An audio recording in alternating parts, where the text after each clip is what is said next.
sumbongera na. Sabi doon ay ang mga kalaban ay nagbabantay. Kaya bilang isang Kristiyano, kailangan nating maging mapagmasid at maging vigilant dahil sa paligid natin may mga kalaban. Handang i-take note yung mga mali mong ginagawa. Handa nilang i-chismis yung mga mali mong ginagawa. Kaya walang chismis dito sa atin, ha? Sa mga kapatiran. Sabi dito sa 13, sabi nila, mahal na hari, si Daniel po na isa sa mga dinalang bihag mula sa Juda ay lumabag sa inyong kautusan. At 3 beses pa po, grabe detalyado ha, kung mananalangin araw-araw, bawal nga manalangin, tapos 3 beses pa siya manalangin araw-araw.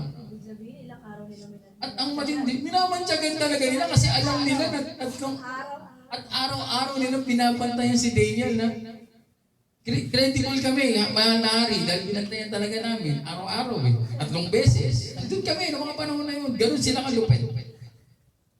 Tapos, 14, nang malaki ito ni Haring Dario, nabalisa siya at maghapong iniisip kung paano maliligtas si Daniel. Kaibigan ni Daniel yung hari. Kasi kung ano yung istorya, si Daniel po ay alipin. Mga alipin sila eh. Pero si Daniel ay umangat yung kanyang posisyon doon sa kaharian sa pamamagitan ng pagbabasa ng panaginip. Kaya Daniel the dreamer, di ba?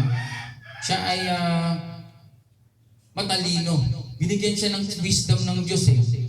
Kaya mahal siya ng hari na yan dahil yung kaharian niyan parang hirap sa gulay, hirap sa pamumuhay. Siya ang naging tao doon na kailangan ng tubig ng kaharian. Siya ang gumawa ng mga balon, yung mga Matalino si Daniel eh.